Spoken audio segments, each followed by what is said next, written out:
परमेश्वरी भगवान की परम पूजनीय पंच परमेश्वरी भगवान की परम आदरणीय देवादी भगवान आदिनाथ स्वामी की परम श्रद्धेय देवादी भगवान चंद्रप्रभु भगवान की परम श्रद्धेय देवादी भगवान महावीर स्वामी की परम पूज्य आचार्य मानसिंह स्वामी की परम पूज्य शिक्षा दीक्षा प्रातः गणाचे विराट श्रवणाची की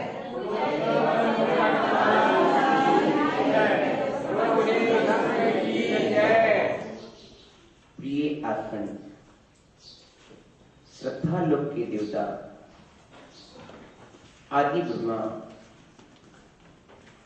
आदि प्रभु, आदिम तीर्थंकर आदिनाथ स्वामी की मंगलमयी आराधना आदि व्याधि को हरने वाली है। भक्तामृत स्तोत्र के माध्यम से अभय प्रदाता आदिश्वर स्वामी की आराधना, अर्चना, उपासना का क्रम अपनी गंतव्य की ओर जा रहा है। ये मान तुंग के मोदी, ये मान तुंग का कंठाभरण जो पहन रहे हैं वे भक्त धन्य है। ये आत्मन एक माला तुम जीवन में पहनते हो तो संसार से बनते हो, लेकिन यह भक्तामर स्तोत्र की माला पहनोगे तो तुम संसार के बंधनों से छूट करके मुक्ति वधु को प्राप्त करोगे। एक माला कंठ में डाली तो जीवन भर के लिए वधु को प्राप्त हो गया, किंतु यह भक्तांबर की माला जीवन कंठ में डालेगा तो मुक्ति वधु को प्राप्त करेगा। भक्तांबर स्तोत्र की यह महान महिमा को जानते हुए महामहिम मंगलकारी देवादिदेव आदिश्वर की आराधना। प्रिय आत्मन, अखिल विश्व अशांति,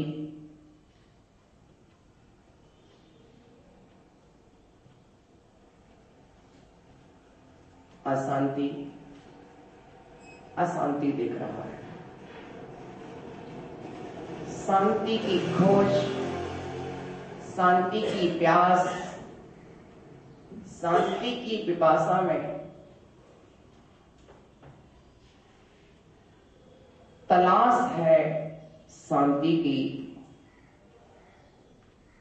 लेकिन जहां भी देखते हैं अशांति अशांति। जिससे मैं शांति पाना चाहता हूं, अर्जित करता हूं, अंततोगत्वा उसी पदार्थ से अशांति मिलती है। जब सभी ओर से अशांति की ज्वाला, जैसे जंगल में लगने वाली आग, एक व्यक्ति वृक्ष पर खड़ा हुआ है, वह देख रहा है कि वन में आग लग गई है।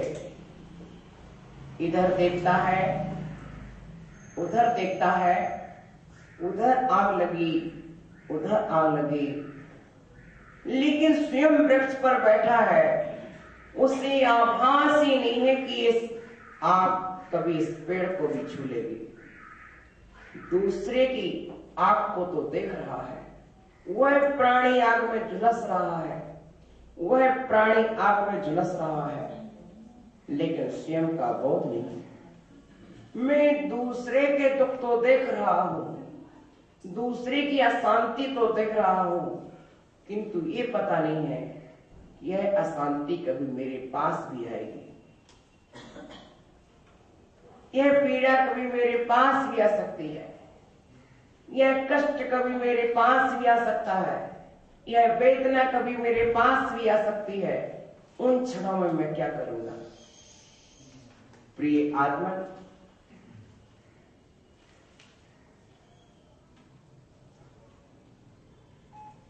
कौन वृक्ष की छांव में बैठता है?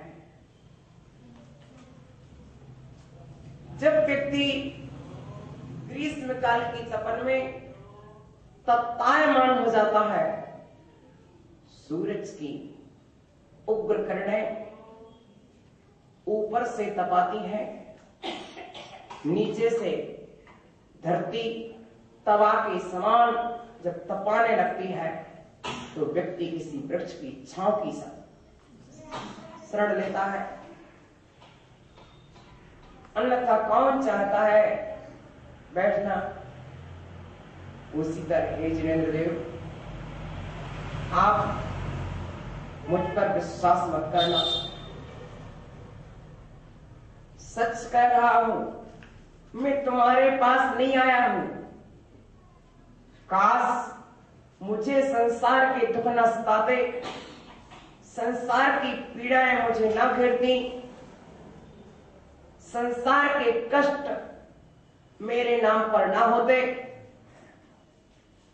मुझे कोई दुख ना होता तो मैं तुम्हें कभी भी ना देखता।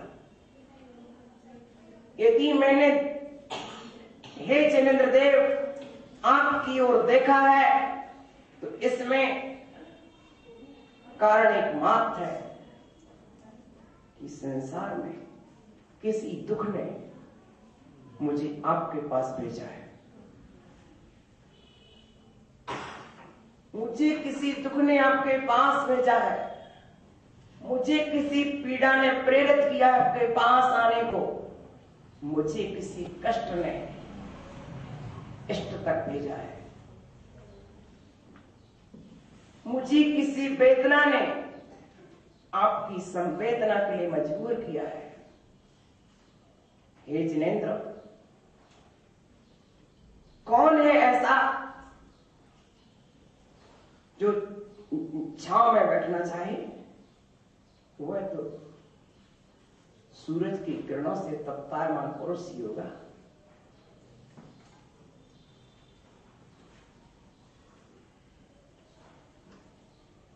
सच कहता हूं मेरे भगवन, नहीं प्रेम से आया हूं, विपदा ने हमको भेजा, व्यथा सुनाने आया हूं। गर्मी जिसको नहीं सताती, वृक्ष के नीचे जाता क्यों? शरण में आके सुख ना मिलता, तेरी शरण में आता क्यों? भव सागर में दुख ना मिलता, तेरी शरण में आता क्यों? शरण में आके सुख ना मिलता, तेरी शरण में आता क्यों? पूज्यपाद देव लिखते हैं, न स्नेहात् चरणम प्रयान्ति भगवान। भगवान तुम भूल में मत रहना, हे भगवान तुम भूल में मत रहना कि हम प्रेम से तुम्हारे पास आए हैं। भूल में मत रहना कि हम प्रेम से तुम्हारे पास आए हैं। नहीं, हमें तो कष्टों ने भेजा है। और ये भी मत सोच लेना कि हम तुम्हारे पास सदा रहेंगे। नहीं, जब तक कष्ट हमारे पास हैं तब तक हम तुम्हारे पास हैं। कष्ट जाने तो हम अब भी दौड़ लगा देंगे। हाँ, अरे छत्ता, तुम ये मत सोच लेना कि हमने तुम्हें सिर पर टोपी की तरह धारण कर लिया। नहीं, वो तो बादलों से पानी बरस रहा था, इसलिए हमने अपने सिर पर रख लिया। जरा पानी बरसना बंद तो होने दो अब भी। हाँ? सच तो यही है, सत्य तो यही है। इसलिए सुख के माथे सिल परे, जो प्रभु दे बुलाए, या से तो दुख ही भला, जो प्रभु दे बुलाए। क्या? हे प्रभु, सुख के नाम पर पत्थर पड़ जाए, जो सुख मुझे प्रभु को बुला देता है, इससे तो दुख भला है कि दुख के दिनों में कम से कम प्रभु को याद तो कर लेते हैं। दुख अच्छी चीज है, दुख अच्छी चीज है। दुखों ही मानव की संपत्ति, तू दुख से क्यों घबराता है? दुख आता है तो जाता है, सुख आता है तो जाता है। दुख ही मानव की संपत्ति, तो दुख से क्यों घबराता है? और सुनिए आगे, दुख जाता है तो सुख देकर, सुख जाता है तो दुख देकर। क्या? सुख जाता है तो दुख देकर, दुख जाता है तो सुख देकर। सुख देकर जाने वाले से, सुख देकर जाने वाले से रे मानव क्यों भय खाता है? दुख ही मानव की संपत्ति, तू दुख से क्यों घबराता है? प्रिय आत्मा, सुख में है व्यसन प्रमाद भरे, दुख में पुरुषार्थ चमकता है। सुख में है व्यसन प्रमाद भरे, दुख में पुरुषार्थ चमकता है। दुख की अग्नि में पड़ करके, दुख की अग्नि में पड़ करके कुंदन सा स्वयं दमकता है। दुख की अग्नि में पड़ करके कुंदन सा स्वयं दमकता है। दुख ही मानव की संपत्ति। प्रिय आत्मन, दुख तो संपदा है, किंतु ऐसा दुख भी ना हो कि हम प्रभु के पास तक ना जा पाए। प्रभु सीमित मात्रा ठीक होती है, असीम दुख भी ना हो। हे प्रभु, अशांति, लेकिन मैंने बाहर की धूप से बचने के लिए वृक्ष की छांव ले ली, बाहर की तपन से बचने के लिए वृक्ष की छांव ले ली, लेकिन फिर भी मेरी तपन शांत नहीं हुई है। मेरे भीतर में फिर भी अशांति है, मन अशांत है, मन में कामनाएं दौड़ रही हैं, तृष्णा दौड़ रही है, और जब तक तृष्णा की खाई है तब तक शांति कहाँ है? तृष्णा की अग्नि चारों ओर जल रही है, शांति कहाँ मिलेगी? मेरा मन अशांत है। इस अशांत मन को शांत करने के लिए क्या किया जाए? शांति का जल छिटक दिया जाए। प्रभु, शांति कैसे आएगी? अब कौन है संबल, कौन है उपचार, कौन है औषधि, कौन है मंत्र, कौन है तंत्र जो मेरी अशांति को मिटा दे? प्रिय आत्मा, अशांति, कौन प्राणी है जो अशांत ना हो? आचार्य कह रहे हैं, जैसे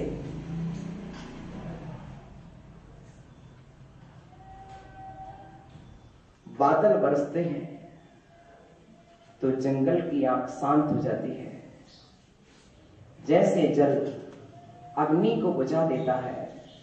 हे प्रभु, वैसे आपका नाम कीर्तन मन की अशांति को दूर कर देता है। वस्तुतः अशांति बाहर से आई नहीं है। संसार का जो पदार्थ जहां है वहां है, किंतु मैंने अपने मोह के कारण अशांत किया है। ध्यान देना,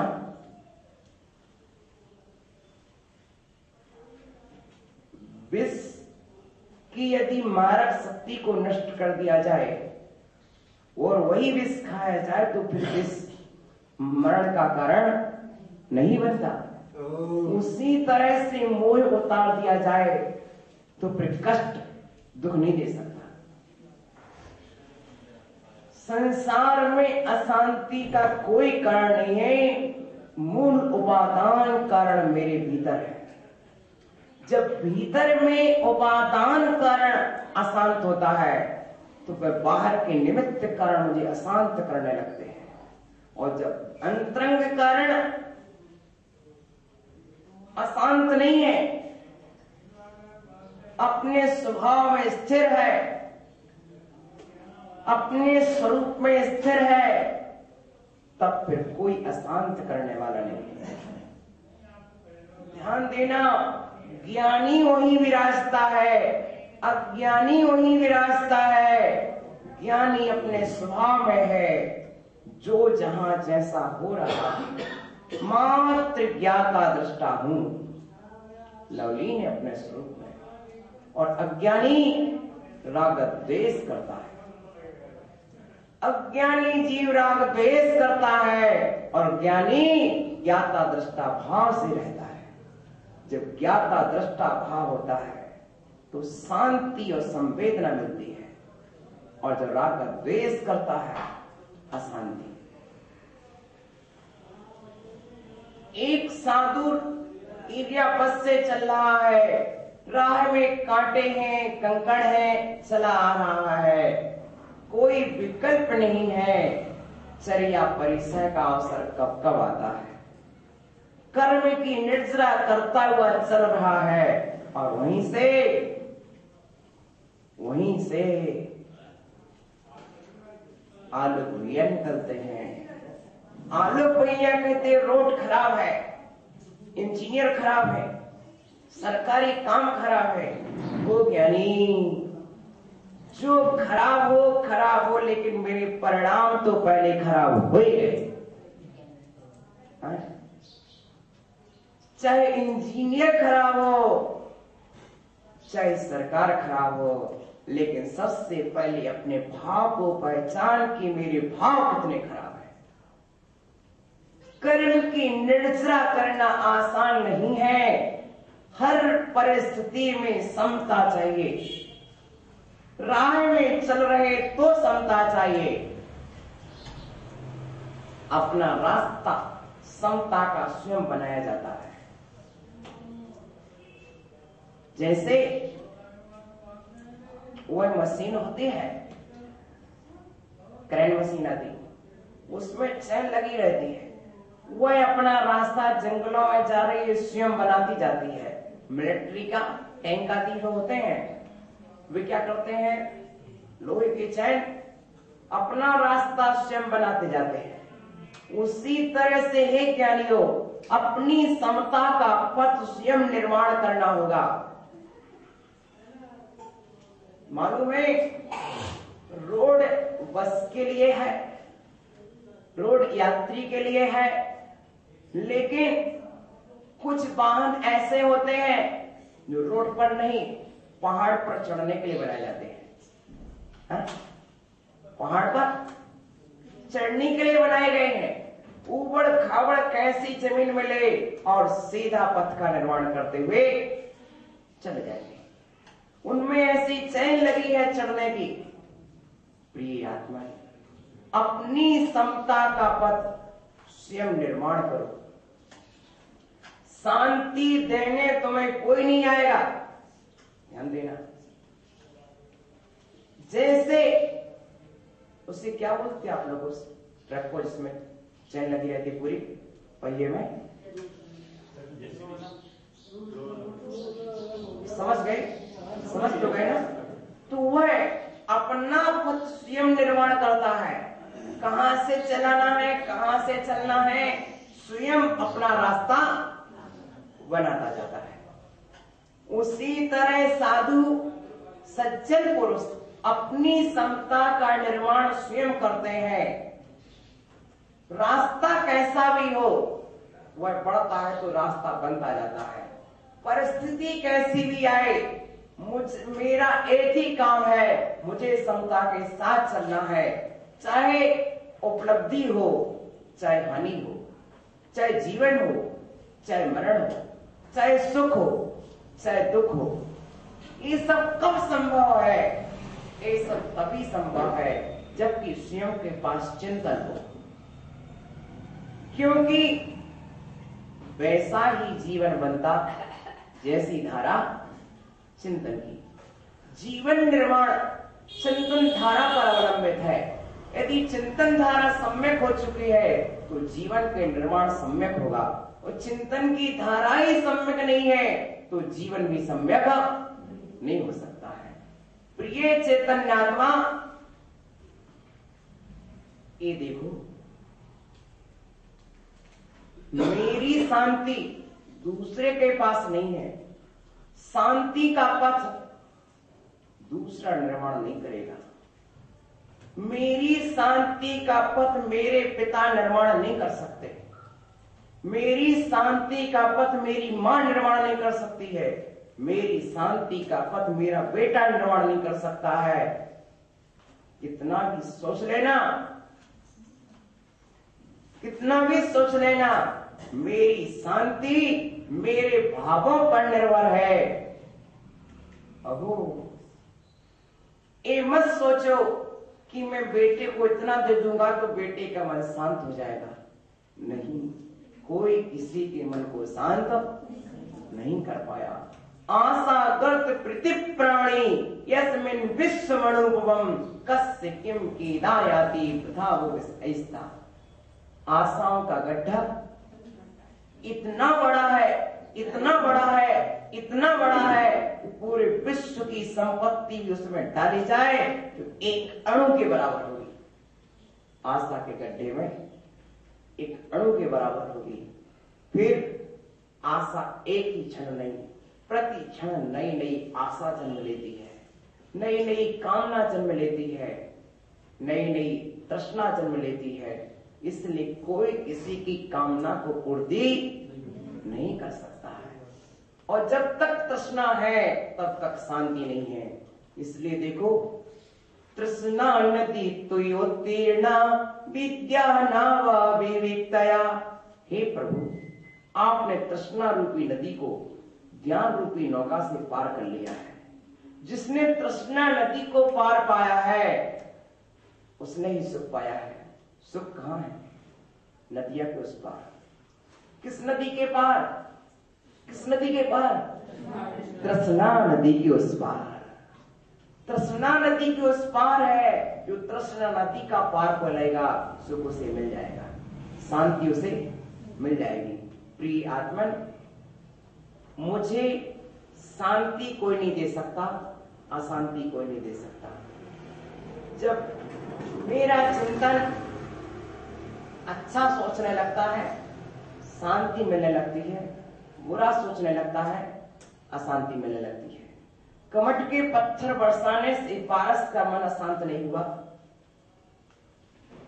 कमट के पत्थर बरसाने से पारस का मन अशांत नहीं हुआ। मन इतना मजबूत बना ले चुके थे कि अब कोई दूसरा मेरे मन को अशांत नहीं कर सके। प्रिय आत्मन, स्वयं के ज्ञान का उपयोग करो। जब हम अपने ज्ञान का उपयोग नहीं करते हैं, ध्यान देना, एक कंकड़ जब जल में डाला जाए तो जल ऊपर उछलता है, और वही कंकड़ यदि बर्फ पर डाल दिया जाए तो क्या होगा? बर्फ ऊपर नहीं उछलेगा। क्यों? बस एक विशेषता है, वह जल द्रव रूप था तो ऊपर उछल गया और बर्फ मजबूत हो गया था, घनीभूत हो गया था, फिर उन्हें उछला। मन इतना मजबूत हो कि बाह्य निमित्तों से प्रभावित ना हो, राग देश के निमित्तों से प्रभावित ना हो, धर्म और धर्म के निमित्तों से प्रभावित हो, कल्याण और कल्याण के निमित्तों से प्रभावित हो, पवित्रता से प्रभावित हो। प्रिय चैतन्यात्मा, अशांति सभी ओर है, अशांति की आग लगी है। उस अशांति की ज्वाला को कैसे शांत किया जाए, इस विषय में आज हम प्रवेश पा रहे हैं। जब मन अशांत हो तो सभी जीव आत्मा का आश्रय नहीं ले पाते हैं, भूल जाते हैं, भटक जाते हैं। ऐसे समय में कोई दूसरा सहारा नहीं है। तत्काल हम कहां से जल उठाएं? जब कहीं आग लगती है तो अग्निशामक दल को बुला लेते हैं, जल को बुला लेते हैं, जल सींचते हैं, आग शांत हो जाती है। तो ऐसा कौन सा जल डालें कि मेरी अशांति की ज्वाला शांत हो जाए, दुख की ज्वाला शांत हो जाए, शोक की ज्वाला शांत हो जाए। जब किसी के ऊपर विपत्ति आती है तो शोक करता है। आचार्य कहते हैं शोक करने की आवश्यकता नहीं है, शोक करने की आवश्यकता नहीं है, प्रभु का नाम जपने की आवश्यकता है। शोक करने से दूर नहीं होगा, शोक करने से दूर नहीं होगा, अशांति मचाने से दूर नहीं होगी। अशांति को दूर करने के लिए वो है शांति का, वह जल चाहिए जो शांति पैदा कर सके। वह जल है प्रभु के नाम कीर्तन का जल, वह है प्रभु के गुणगान का जल। इसलिए हमने तो ये देखा है कि बड़े बड़े कष्ट उपस्थित होते हैं, प्रभु का नाम ले लेते हैं। कौन है सहारा? कभी कभी आप सोचते होंगे, साधु लोग विहार करते हैं सच में, आज इधर ठहरे हैं, कल किसी जंगल में रात गुजरती है तो कहीं ठिकाना भी नहीं होता है। कैसे कैसे होते हैं, मात्र प्रभु का नाम लेते हैं, बढ़ जाते हैं भाग्य के भरोसे, चल देते हैं जीवन। ये पता ही नहीं होता है कि कैसा जीवन है। कभी कभी बड़ी बड़ी यात्राएं करते हैं, आज इधर है, सामने वाले व्यक्ति का भरोसा नहीं है, सामने वाले मात्र भाग का भरोसे पर चल रहे हैं कि चलते जा रहे हैं, कहाँ क्या होने वाला है, अगले कदम का कोई भरोसा नहीं होता है। प्रिय आत्मा, लेकिन प्रभु के नाम का भरोसा पूरे रखते हैं और बढ़ते जाते हैं। लोग आश्चर्य करते हैं कि महाराज आप लोग कैसे कैसे ध्यान करते हो। बात यही तो है, स्वयं पर विश्वास है, अपने सम्यक दर्शन पर विश्वास है, सम्यक ज्ञान पर विश्वास है, सम्यक चार पर विश्वास है। पीछे कमंडल हाथ रखें, भाग हमेशा साथ रखें। इतना ही हमारा काम है, हम अपने भाग्य को हमेशा साथ रखते हैं। महाराज आपके साथ कौन आया है, इतना ही कह देते हैं, हमारे साथ हमारा भाग्य आया है। कौन आया है? हे बाबू, तुम घर में आई हो, दहेज लाई हो चाहे ना लाई हो, लेकिन भाग्य तो साथ में है। तेरा भाग्य साथ में आया है और तेरा भाग्य उत्तम होगा तो घर में ही सब कुछ हो जाएगा, और भाग्य उत्तम नहीं होगा, कितना भी दहेज लाएगी कोई भी नहीं रहेगा। प्रिय आत्मन, भाग्य सबका साथ साथ आता है, और कैसा प्रबल भाग्य होता है, कोई कमाता है, कोई भोगता है। कल्पांत काल पवनोद्धत वह्नि कल्पम दावाननम ज्वलित मुज्ज्वल मुत स्फुलिंगम मुस्फुलिंगम विश्वम जिगस्सु म्यो सम्मुख मापतंतम पुन्नाम कीर्तन जलम सम्यक्त शेषम किलोपान्ति काल पविनोत्तिवर्णिकल्पम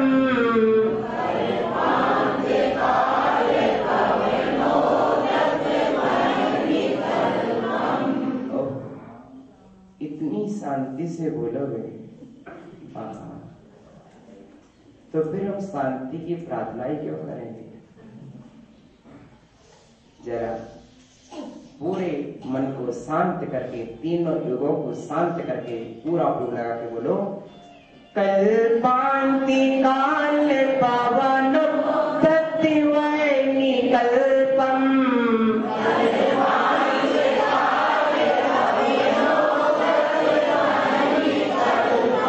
दावानलम जलिति मुज्जल मुत्स्फुलिंगम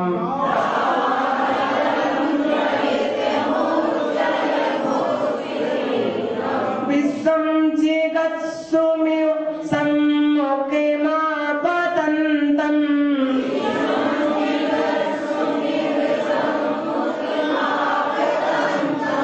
पन्नामि कीर्तन जलम सम्यक्त शेषम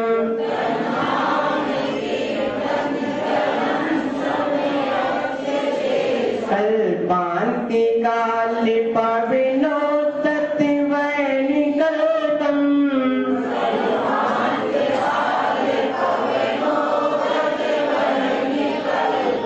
दावानलम जलिते मुज्जले मुत्स्फुलिंगम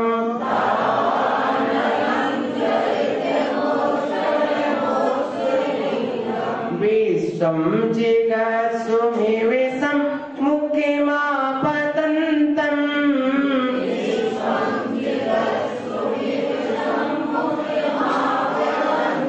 कन्नामि कीर्तन जलम सम्यक्त शेषम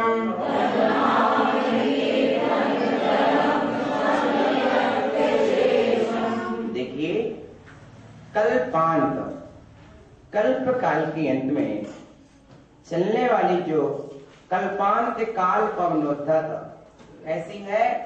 कल्पांत काल प्रलय काल की वायु चल रही है और पवन उद्धत ऐसी उद्धत पवन है वैनी कल्पम, और वन की अग्नि को, जंगल की अग्नि को, दावानल जंगल की अग्नि को ज्वलितम वो ज्वलित कर रही है। उस स्फुलिंगम जिसमें अंगारे ज्वालाएं निकल रही हैं, मानो विश्वम जिगस्सु विश्व को खाने के लिए ही, भस्म करने के लिए ही दौड़ रही है, भक्षण करने के लिए दौड़ रही है। इतनी ज्यादा जंगल में आग लग चुकी है, इतनी अत्यधिक आग लग चुकी है। आपने देखा होगा कभी आग का दृश्य, ग्रीष्मकाल के दिन हो, अच्छी जेठ की गर्मी पड़ी हो, पूरा जंगल जब सूख जाता है और कदाचित कोई एक इतनी सी चिंगारी भी डालते जंगल में है? एक सूखे पत्ते में आग लगती है और आग लगती लगती लगती लगती लगती लगती कई कई किलोमीटरों तक आग, बीच में किसी की टपरिया हो, बीच में किसी का खेत हो, वह भी गेहूं की फसल खड़ी हो, फिर उसको बुझाना। शहरों की आग तो फिर भी बुझ जाती है और जंगल की आग को कोई अग्निदामक सर नहीं शांत कर पाते। क्यों? वो इतनी फैलती, उसकी आग के जो फैलने की गति होती है बहुत चौड़े में फैलती है, और इतने सूखे पत्ते की आग का फैलना फिर रोकना बहुत कठिन होता है। तब फिर उसको बुझाने का और तरीके अपनाना पड़ते हैं। तो 5 किलोमीटर 10 किलोमीटर दूर आ गए तो यहां से पूरे में चारों तरफ से पानी भरना पड़ता है। कई 2 किलोमीटर दूर से पानी, और फिर तो ऐसा कोई विशेष मांत्रिक क्या करे, मंत्र की आराधना करे, हो सकता है उसी समय बादल पानी बरस जाए। तो अग्नि तो ऐसा है कि ऐसी अग्नि जब दौड़ के चली आ रही है, दौड़ती आ रही है, कभी कभी आपको देख करके ऐसा लगता है कि हमने एक दृश्य भी देखे हैं कि जंगलों में उधर से आग लगी आ रही, चली आ रही, चली आ रही, चली आ रही। ऐसे दृश्य भी कई बार देखने को मिलते हैं। ऊंची ऊंची ज्वालाएं ऊपर उठ रही हैं, पता नहीं ये आग किस दिशा में बढ़ जाएगी। हो सकता है जिस दिशा में जा रहा है उसी दिशा में आग ना हो, इस दिशा में आग ना हो। इस तरह से ग्रीष्म काल के दिनों में प्राय करके ये होता है। और छोटे छोटे प्रमादी लोग एकारिक प्रमाद से हो जाते हैं। तो सम्मुखापतंतम, वह आग सीधे सामने आ रही है, तब भी क्या होता है? तो नाम कीर्तन, तत् नाम कीर्तन, आपके नाम रूपी कीर्तन जल को जो क्या करते हैं? स्मरण करते हैं। और ज्यों ही आपके नाम को जपते हुए आग भी शांत हो जाती है। प्रिय आत्मन, अशांति की आग है। बाहर में तो ये आग जंगल की आग है, लेकिन जंगल की आग कितनी हानि पहुंचाएगी। लेकिन सबसे बड़ी भीतर में अशांति की आग है, तृष्णा की आग है, लोभ की आग है, माया की आग है। इस लोभ की आग को, तृष्णा की आग को कौन शांत करेगा? भगवान का नाम लो, प्रभु के नाम स्मरण में बैठ जाओ और अशांति की आग शांत हो जाएगी। किसी को दोष देने मत जाओ, स्वयं भगवान के स्मरण में बैठ जाओ। 100 दोष शांत्या वेदात्म शांति। अपने दोष शांत हो जाने पर शांति आती है। शांति कोई दूसरा देने नहीं आता है। अपने भीतर के दोष जिस समय शांत हो जाएंगे उसी समय शांति कब आएगी? शांति बोलो।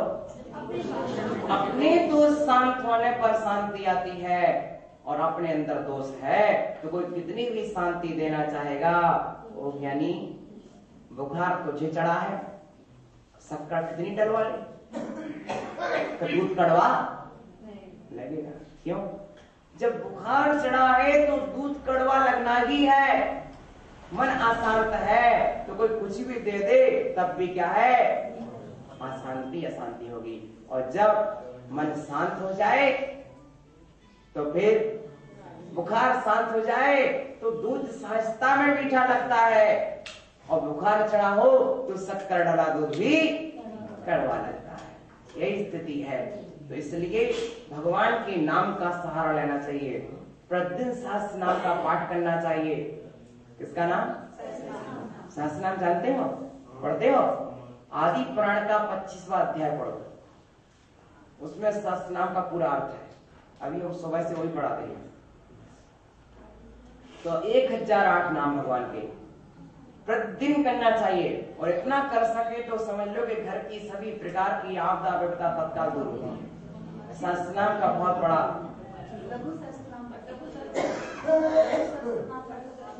अरे बड़े सहस्त्र नाम में कुल 30 मिनट लगते हैं।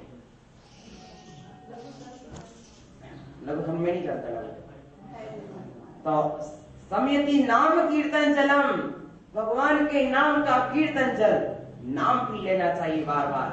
भगवान का नाम लेने से नाम रूपी कीर्तन जल, वह जल कितनी अग्नि बुझाएगा। अरे ज्ञानी, तू अपने ऊपर 1 घूंट नहीं 4 घूंट पानी डाल लेना, लेकिन तेरा मन शांत नहीं होगा। मन की अग्नि को शांत करने के लिए प्रभु का नाम रूपी जल चाहिए। बाहर के जल से, गंगा का जल तेरे तन को धो सकता है, लेकिन मन को शांत, तन की तपन को शांत गंगा का जल कर देगा, लेकिन प्रभु का नाम मन की तपन शांत करता है। मन में नाना प्रकार की जो तपन उठती हैं उनको शांत करने के लिए प्रभु का नाम चाहिए। इसलिए प्रभु का नाम ले। आगे देखो, रक्ते शरणम समद कोकिल कंठ नीलम, रक्ते शरणम समद कोकिल कंठ नीलम, क्रोधोद्धतम फणिन मुत्थण मां पतंतम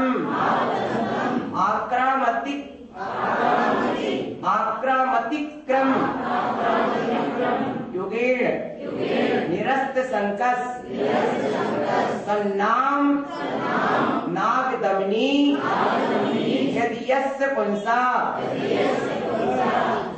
रक्ते क्षणं समदेको किलकण्ठलेलम्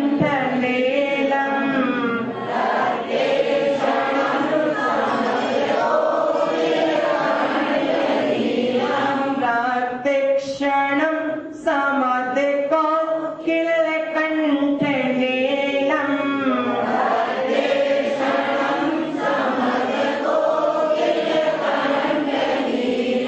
क्रोधोद्धतं परिणिमुत्परिमा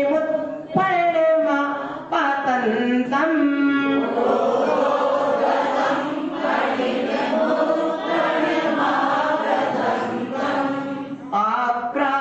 आक्रामतिक्रमे योगे निरस्त संकस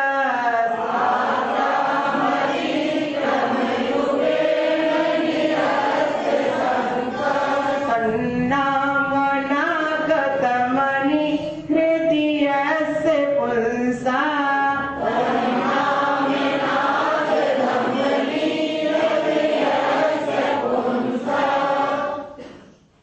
उच्चारण करिए सभी। रक्ते क्षणं समदिको किलकण्ठलीलम्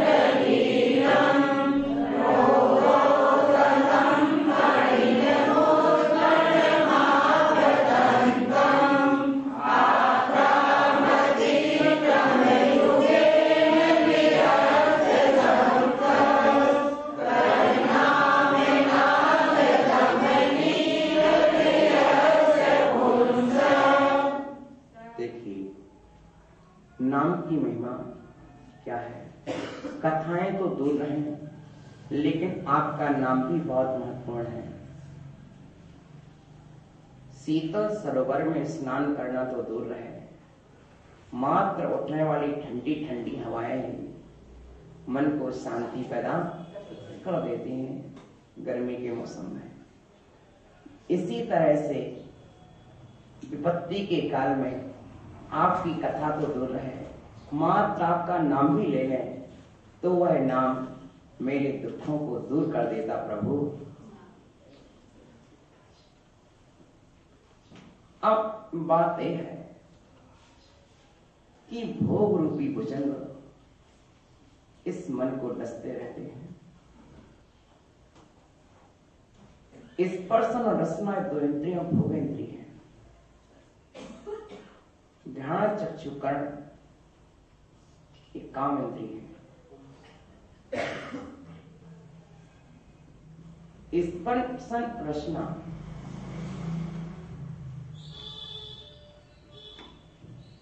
ये अथवा पांचों इंद्रियां भोग रूपी भुजंग। एक बार सर्प का डसा हुआ व्यक्ति तो फिर भी बच भी सकता है, और ना भी बचे तो एक ही मोह नष्ट होता है। क्या सर्प का डसा हुआ व्यक्ति तो एक बार बच भी सकता है, और ना भी बचे तो एक भी भाव नष्ट होता है। किंतु भोगों में पड़ा हुआ जीव, पंचेंद्रिय के भोगों में डूबा हुआ जीव क्या होता है? बोलो भावमंडल, क्या होता है? बोलो बोलो भावमंडल, क्या होता है? बोलो। जीवनधर के पिता का नाम क्या था? सत्यंधर। बोलो सत्यंधर, क्या होता है? बताओ सत्यंधर, भोगों में डूबे हुए जीव का क्या होता है? बोलो भावमंडल, क्या होता है? बोलो दशानन, क्या होता है? बताओ कृष्ण, क्या होता है? बताओ लक्ष्मण, क्या होता है? बताओ शुभम, क्या होता है? बोलो बोलो, बताओ। जो भोगों में डूबा होता है, तपेश्वरी, सो मुक्तेश्वरी, भोगेश्वरी, सो नरकेश्वरी। प्रिय आत्मन, जितने ऊंचे महल तुम्हारे उतने ही गिरने का भय है। जिसको तुम सागर कहता है वह जीवन की एक लहर है। जितने ऊंचे ऊंचे भोग के पदार्थ तुम्हारे पास हैं उतने ही नीचे ले जाने वाले हैं, उतने ही नीचे ले जाने वाले हैं, उतने ही डुबाने वाले हैं। भोग भुजंग समान ये पंचेंद्रिय के जो भोग हैं इनकी सामग्री को आज हम सुख मानते हैं, लेकिन आश्चर्य क्या लगते हैं? पाप बीजे सुखे, सुख पाप का बीज है। क्या है? हाँ, पाप बीजे सुखे अनास्था, सम्यक दृष्टि जीव पाप के बीज रूप सुख में आस्था नहीं रखता है और हम आस्था रखेंगे ऐसा सुख मुझे मिले। गाड़ी महावीर के पास है तो राजेंद्र सोचता है कि मेरे पास कब आ जाए। प्रिय आत्मन नहीं सोचेगा, वो सम्यक दृष्टि जीव है, जानता है कि उससे होने वाले पाप का भी तो मैं मालिक बनूंगा। अभी तो पांव से चलता था, कल 4 पांव से चलने वाला हो जाऊंगा।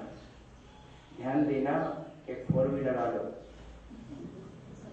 ये अभी आप साइकिल से चलते थे 2 पांव से हिंसा होती थी, अब आपने 4 पाए चुन लिए हैं, कहीं 4। हाँ समझ गए। हाँ, जब 4 पांव से हिंसा करने लगोगे तो कहीं 4 पांव वाले ना बचे। हाँ, इसलिए बहुत बचना चाहिए।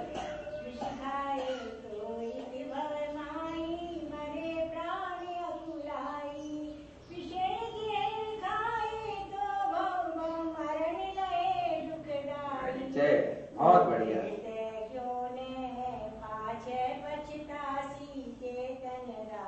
बहुत उत्तम। अम्मा जी बतलाई है कि आचार्य कुंद देव ने अष्टपाहर में लिखा है, बारी कमी जन्मे, यदि तू इसको खाता है तो एक ही जन्म में मरण को प्राप्त होगा, और विषय रूपी विष को खाता है तो बहुत जन्म जन्म तक तो भोगना पड़ते हैं। सर्प डसने वाला स्वर्ग जा सकता है, विष को खाने वाला स्वर्ग जा सकता है, लेकिन विषय को सेवन करने वाला स्वर्ग रख ही जाएगा। प्रिय आत्मन, इसलिए विषय रूपी विष कैसा बुरा होता है। देखो कौन कौन डूबा रहा और कहां चले गए। इसलिए आज हमें देख रहे हैं भोग भुजंग, भोगों के लिए भुजंग के समान जानो। अंतर इतना है कि देखने में सुंदर लगते हैं लेकिन फल बहुत कष्टदायक होते हैं। सर्प तत्काल खराब होता है लेकिन भोग सदा के लिए खराब हुई है। ध्यान दो, जिन भोगों के लिए पास हम जा रहे हैं, आचार्य कहते हैं भोगों के पास मत जाओ। जैसे कोई सर्प के पास नहीं जाता है वैसे तुम भोगों के पास मत जाओ, क्योंकि सर्प का क्या पता क्या करे, उसी तरह से भोगों को क्या पता। भोगों से भागो, भोगों से लिप्त मत हो। सर्प को पालन नहीं है, रखते क्षणम। प्रिय आत्मन ध्यान रखो, भोगों को भुजंग की उपाधि है।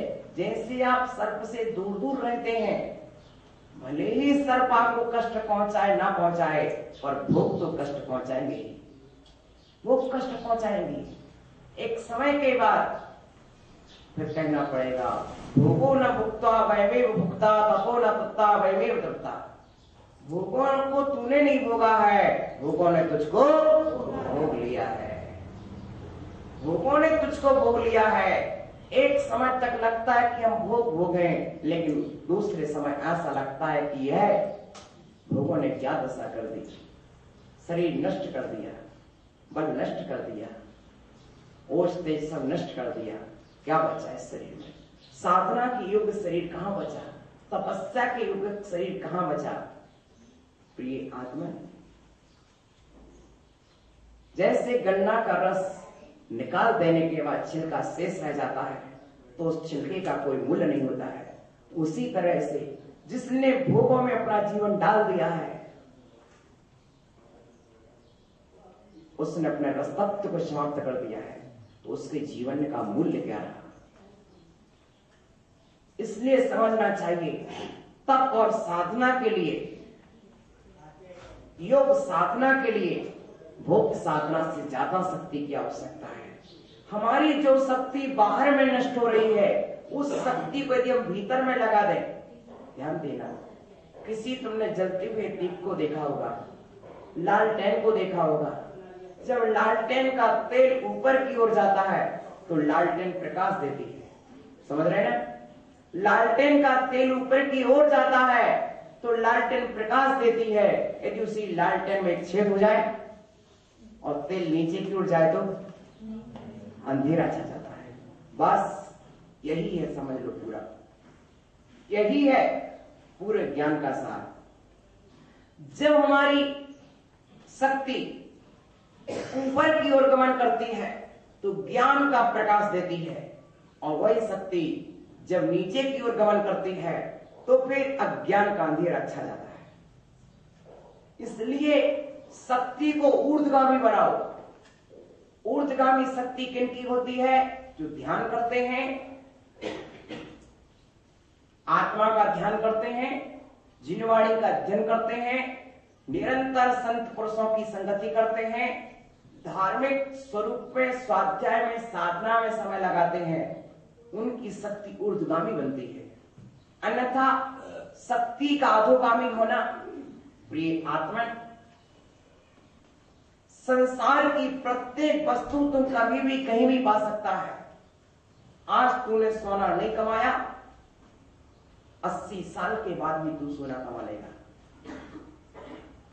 आज तुझे हीरा पन्ना ना मिला तो 90 साल की उम्र में तुम हीरा पन्ना कहीं से खरीद लाएगा। लेकिन ध्यान रख लेना, जो शक्ति आज तूने नष्ट कर दी वो शक्ति फिर जीवन में द्वारा मिलने वाली नहीं है। प्रिय आत्मन, सच बात तो यह है, तेरे हाथ में एक गिलास दूध हो ना तो उसको भी तू नाली में नहीं बहाता। तेरे हाथ में एक गिलास दूध हो तो भी तू उसे नाली में नहीं बहाता है। ध्यान देना, एक गिलास दूध हो तो भी तू उसे नाली में नहीं बहाता है। नाली में बहाता क्या? एक गिलास दूध है, 10 रुपए का है। एक गिलास दूध है, 10 रुपए का आया है, इसलिए तू उसे नाली में नहीं बहाता। लेकिन हे वृद्ध पुरुष, इतना समझ ले,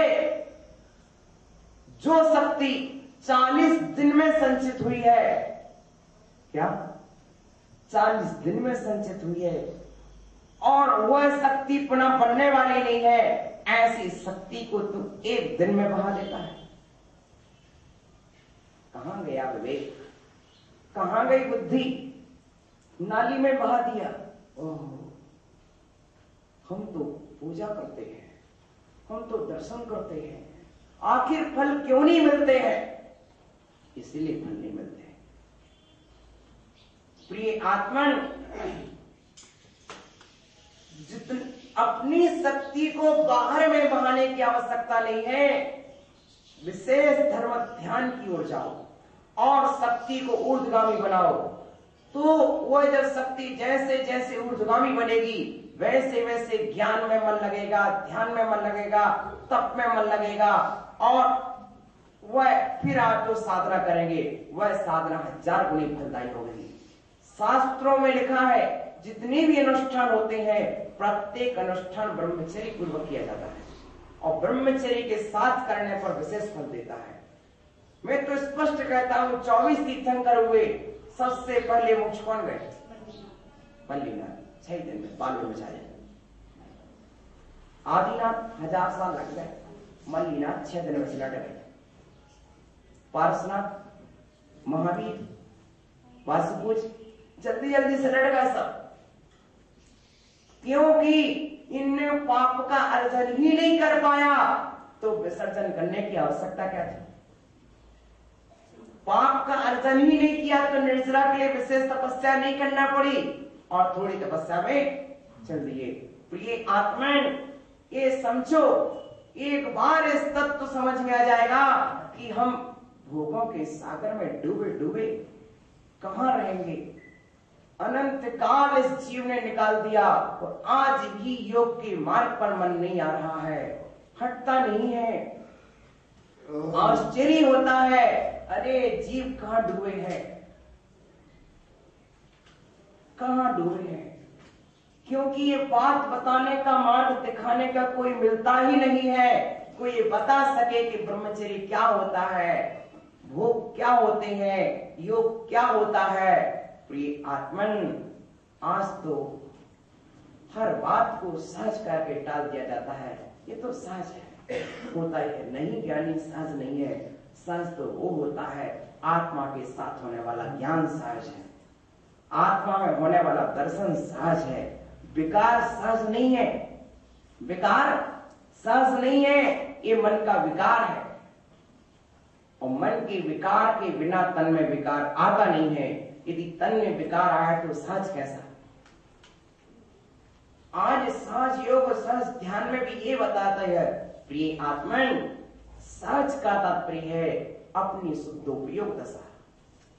सहज का तात्पर्य केवल ध्यान, सहज दर्शन का मतलब है केवल दर्शन। सहज स्वरूप का मतलब है आत्मा का स्वरूप सहज स्वरूप है। हर चीज सहज नहीं है, हर चीज सहज नहीं है। सह माने उत्पन्न होने वाली, जावन उत्पन्न आत्मा के साथ में जो उत्पन्न वो सहज है। सिद्धों के पास सब सहज है और तुम्हारे पास असहज है। प्रिय आत्मन, ध्यान देना, अपने आप में रहने की कोशिश करो, शांति मिलेगी। पर में शांति है ही नहीं। तू पुद्गल में कहां से शांति खोजेगा। काम काश के सेवते सुधी। कोई सज्जन पुरुष भोगों के सागर में नहीं डूबता है, अज्ञानी मोही जीव डूबता है और सागर पर डूबे डूबे डूबे वहां से निकलता। और अच्छे अच्छे देव स्वर्ग से निकलते और एक इंद्रिय में चले जाते हैं। जब तक तेरा पुण्य है सो भोगों के सागर में डूब ले, और जब पाप पुण्य पूरा हो जाएगा तो नीचे खिसका दिया जाएगा। जब तक तेरे पुण्य का बीते नहीं करा तब तक तुझको महादेव अवगुण करवा जा। आया घर में ज्ञान समाये ना। जब तक तेरे पुण्य का बीता नहीं करा तब तक तुझको माफ है अवगुण करे हजार। कितने तू पाप कर रहा है, तेरा पुण्य है, भोग ले, उसके बाद तो तुझे खाली होना ही पड़ेगा। प्रिय आत्मन, ध्यान रखो। तो ऐसे जो भोगों के भुजंग हैं वे डस रहे हैं। एक द्विजीवी मुख सांप होता है जिसकी दोनों तरफ जीव होती हैं, लेकिन भोग पंचजीवी है। ये पांच तरफ से डसते हैं, पांचों तरफ से डस रहे हैं। और ऐसे समय में अब क्या किया जाए। भोगों से बचने के लिए, भोग रूपी भुजंगों से बचने के लिए, सांप से बचने के लिए तूने अपने घर में बैठ के जाप किया, सरसों के दाने छोड़ दिए, बेचारा सांप नहीं आ पाएगा अंदर, तू बच जाएगा। सांप से बचने के लिए तो उपाय कर लेता है, लेकिन ये भोगों के भुजंग से नहीं बच पा रहा है। ओ ज्ञानी, सच कह रहा हूं, मैंने बचपन में देखा, जब प्राय करके मिट्टी का घर था, छप्पर का घर था, खपरन तरह रहते थे। अपन ने कुछ जाना नहीं सीमेंट वगैरह क्या होता है, देखा ही नहीं कभी सीमेंट। हाँ, सीमेंट नहीं देखा मैंने, वो सीमेंट तो सब आप बाद में देखा। मैं ये कह रहा हूँ कि सांप वगैरह, पूरा खेत था, पूरा खलियान था, तो सांप वगैरह निकलते रहते थे। तो वो कहते इधर सांप बैठा है, कोई बात नहीं, आप एक काम करना, ये सरसों के दाने लो, ऐसे डाल दो, तो सांप वहीं रहेगा, तो नहीं आएगा। मंत्रित करके डालते थे और फिर वो सांप इधर सीमा में नहीं आता था। तो मेरा प्रिय के उन भुजंग को भगाने के लिए तो तूने मंत्र पढ़ दिया, लेकिन भोगों के भुजंगों को तू लपेटे हुए है।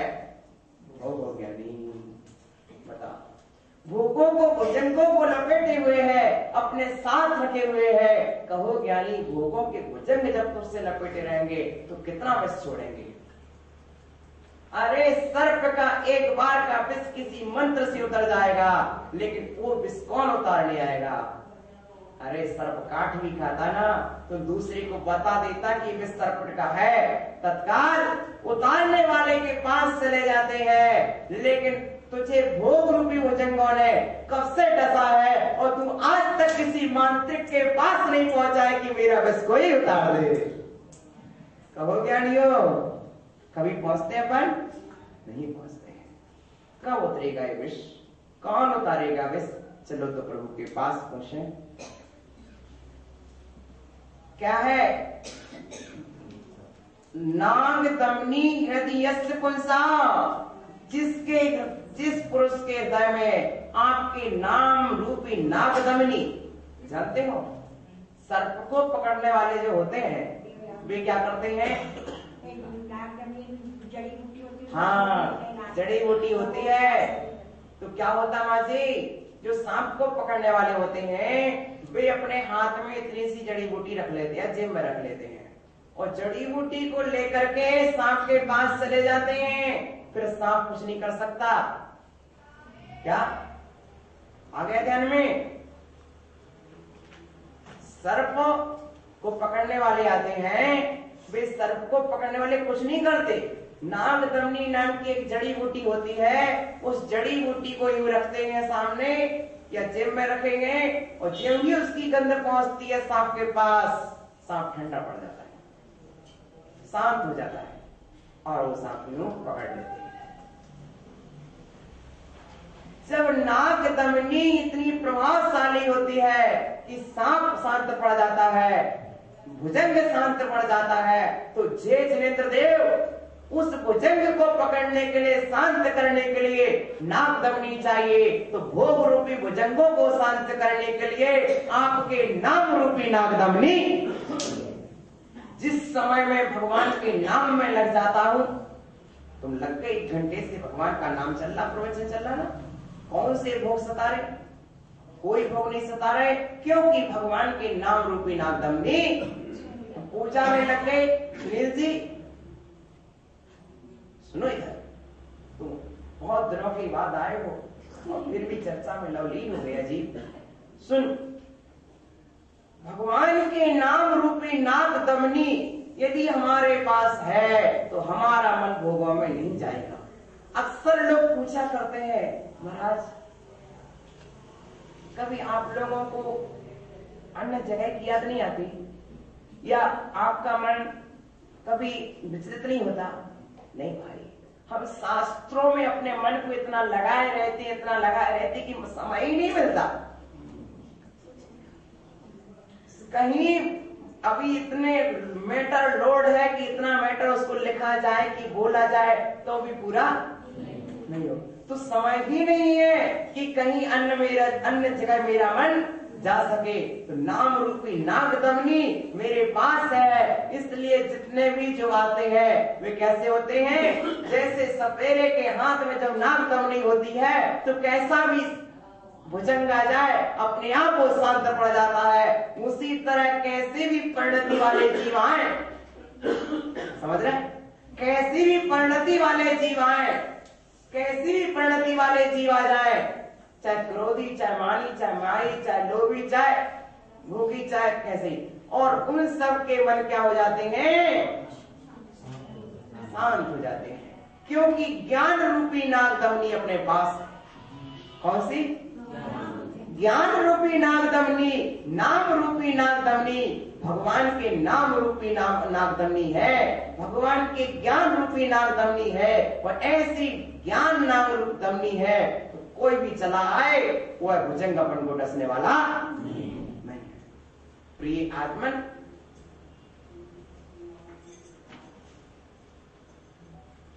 पुष्पदंत सागर जी से कहा कि महाराज आपके पास सब लोग आते हैं, आप अपने मन को शांत कैसे रखते हैं? बोले ज्ञानी ये बता,